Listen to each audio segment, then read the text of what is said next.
Welcome back to JP's Budget Collecting and our weekly look back at the CBSI Hot Top 10 from 6 months ago. This week, we're looking back at the Hot Top 10 from August 2nd, 2019, and I'm recording this on January 30th, 2020. This may be our second to last time that the list actually ends. Both Tom and CBSI are together on the list. I actually have to look to see. It might be next week or the week after that they actually split apart. But for now, this is still both Comic Tom and CBSI were included on this list. This week's list actually has done a little better than typical, although there are still some books that have fallen back. As always, the list is just about trying to learn what books were hot 6 months ago, what made them hot, and why they did or did not maintain value, so that we all make better decisions with the books that we chase. So let's get into the list and see what we can learn. Up first, at number 10 is Riptide, number 1. This was a hot indie last summer. Jumped from basically $10 to $25 plus. I believe there was option news involved in this, which generally is a trap, but Riptide seems to be, I guess, is a low enough print that it seems to be doing pretty well still. It's still going for 10 to 25, so not 25 plus, but it's still going to 10 to 20, 25 occasionally range. 9.8s are still going for 100 to 120. Asking price on this book is 15 to 25 for a raw, and for 9.8, there's only one listed, and it's listed at 130. So Riptide seems to be holding pretty steady. That's actually pretty rare for these kind of indies to get an option, but this one seems to be bucking the trend. So with that, let's move on to number 9, which is TMNT number 96. This is the Sophia Campbell 1 in 10 variant. And basically this was, people were jumping on this book after 95, claiming this was the first full Jenica as a turtle. Even CBSI was like, I don't know about that at the time, but it was going for $40 plus. The book has come back considerably, although it has not crashed. It is not like back to cover price or anything like that. Still going in that $15 to $20 range. 9.8s are still going 45 to 60. Asking prices for raw books are right in that $15 to $20 range, but 9.8, there's only 3 listed, and they're asking 90, 100, and 200. But like I said, they've been going for like 45 to 60. I really feel like this is the third book of the group. That 95 is probably the main book. Her first actual appearance, which is slipping my mind which number it is at the moment. And this would be the third to me, not after the other two, but it does seem to have a little bit of value so far. So with that, let's move on to number 8, and it is Star Wars Galaxy's Edge, number 4. The Stacey Lee 1 in 25. This is another one of those Star Wars incentive variants on a low print book that Star Wars fans seem to jump all over. Typically, these tend to hold up pretty well. This one was going for 40 to 50, which is about double ratio back in the summer when it hit the list, which is pretty good. This one is more of the rule of most comics, the exception maybe of these Star Wars variants, because it is back down to a $15 book, less than ratio. Asking prices are still setting right around ratio at 25, but it's just not getting that. It's selling for 15. And there were no slabs sales on Go Collect or eBay that I could find, and no slabs listed. So maybe not many slabs out there at this point, if any. At number 7 on the list this week is House of X number 1, the Shannon Mayer Virgin variant. There was actually a trade dress and a Virgin one of these. These were store exclusive. And just Mayer has been a hot artist recently, particularly back in the summer. And you could buy in for these two as a set was $50, but the Virgin, right after people started getting it, was going on the secondary market for 100 plus. Now the Virgin is cooled considerably. It's about half that. They're asking 40 to 50 for the Virgin, which is still what the set was. Initially, the set can be had for about 65. A 9.8 of the Virgin variant is going to run you 100 to 150. Asking prices on this are a little higher. Raw for the Virgin, they're asking 85, whereas they're asking about 100 for the set. 9.8, they're asking 150 plus. But again, gorgeous Shannon Mare cover. One of the few. I'm not a huge Mare fan. I feel like they're a little and this coming from an Archer fan. I do feel like, I don't know. Sometimes I feel like the faces are just a little off for me. Don't know. But there's one that'll be coming up in not too distant future that I do really like. But this is one of the ones I really do like from him. So that was number 7 on our list, and number 6 on our list is Gut Ghost, number 1, and this was another hot indie of the moment. Which CBSI noted was kind of odd because there wasn't really any option news. There was no real first appearance in this, so they weren't sure what was going on. Back then, the regular cover was going for 10 to 15. There was a Secret Skull variant that was going for 25 to 30, and then the Virgin was going for 60. Now the regular cover is going for cover price. The Skull is going for 5 to 10. The Virgin's still going for... Oh, excuse me. Although one did recently, of the Skull cover, the Secret variant did go for 30, but most of them have been going for 5 to 10. I think that person didn't do much research because the asking prices on that are in that range. The Virgin cover is a little all over the place. There's not a lot of sales, and they range from $10 to $40 for a raw one, and $30 to $65 for a 9.8. So whoever paid $40 for a raw one kind of got gypped probably. 9.8s of the regular cover are only going for like $30.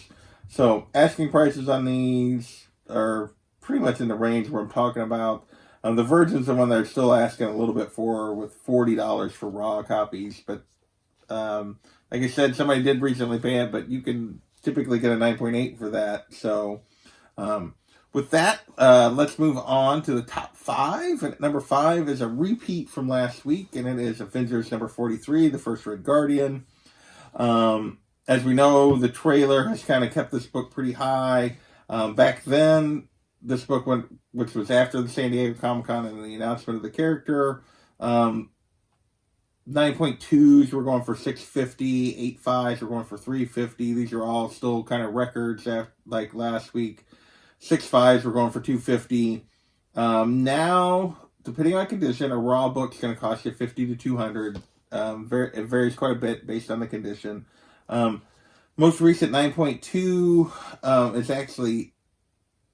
Oh, excuse me. It got to 800. 9.2s actually went for 800 back right when the trailer came out. But back down to around 600, which is about where it was back in the summer on the most recent couple of sales. 8.5s are still sitting in that $300 to $400 range, which they were at $350 back in the summer. 6.5s have come back a little bit. They're going for about $150. But yeah, this book continues to be pretty hot. The trailers kept the momentum. The movie's not that far off. So Avengers 43 is still a hot book. It's one I think I would probably kind of continue to wait on until the movie's come and gone. I don't necessarily think we're going to see Red Guardian multiple times, but you never know. But that is number 5 on our list, Avengers 43. And number 4 on our list is Silver Surfer, Volume 2, number 81. And this is the first Tyrant. And this book went from dollar bins to 25 to 30. And I don't know if this was MCU rumors or what. CBSI didn't really say, and I didn't get a chance this week to kind of look it up myself to see what was going on with Tyrant. But yeah, it jumped from dollar bins to 25 to 30. My guess is there was some kind of rumor about it being either in an MCU show or something. Now the book has not fallen all the way back to dollar bins, but it's a 5 to 10-ish kind of dollar book. Occasionally a little closer to 15. 9.8s are going for 75 to 125, but there hasn't been a single sale of a 9.8 since November. Asking prices on right now, there's only one listed, 9.8 listed, and it's asking 165, which is probably why there hasn't been a sale since November.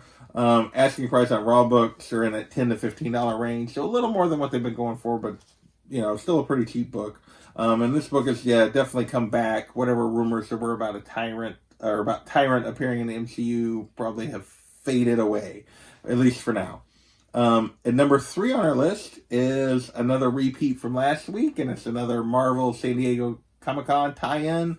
And this is What If number 10.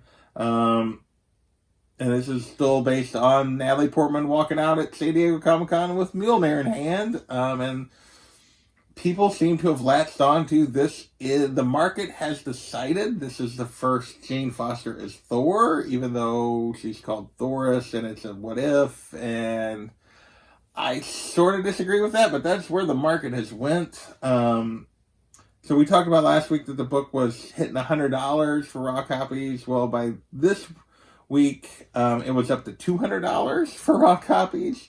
So last week when we talked about it, it hadn't really faded all that much, but it has faded considerably from this. Currently now it's going for the $30 to $100 range, depending on condition. So high-grade copies are still going for around $100, but nowhere near $200. A 9.2 is going to cost you $150 to $200-ish. 9.6s, $250 to $350-ish kind of range.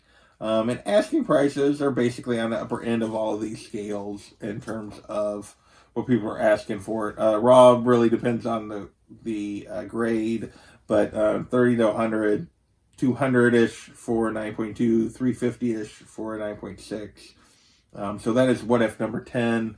Like I said, the market seems to have decided this is the first Jane Foster as Thor.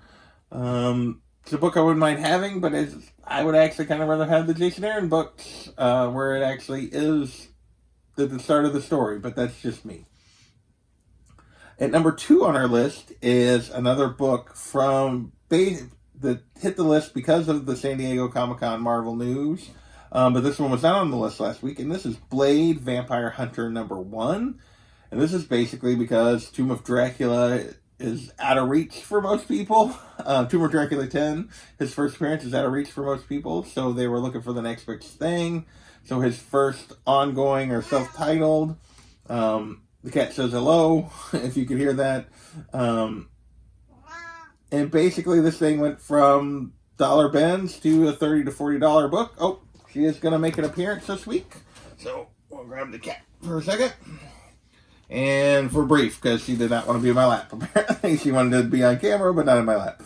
But this book went from, like I said, dollar bins to $30 to $40. Now it's going for $15 to $30, so it has come back, but a little bit, but still going pretty good. Considering this book really had no value for its whole history. 9.8s are going for around $115, and asking prices are right in these range. 20 plus for raw, $115-ish for a 9.8. So that is Blade the Vampire Hunter number 1. And finally, we have at number 1 on our list a book that was on the list a couple weeks ago, but it's back, and that is The Boys, number 1. And that has to do with that Amazon TV series being a hit. That people really liked it. Back then, it was going for 80 plus for a raw copy. It has cooled we're between seasons at the moment. It's going for 40 to 60 now. So this, if you're not wanting to wait till the series goes away and you're wanting this is probably the time to do it because people aren't thinking about it as much. So like I said, 40 to 60 for Raws now. So a little more than half of what it was back in the summer. 9.8, so we're still going for $3 to $350-ish. So still strong value there. Asking prices is about $60 for a raw copy. And actually, even though I've been saying they were going for $3 to $350, there's actually multiple books. 9.8 is currently listed for around $275. So if you want to jump on it, now might be the time to consider going for The Boys. Either that or you just wait till the series comes and goes and get it well down the line. So that's this week's list. I want to thank you guys for watching, and we will catch you next time.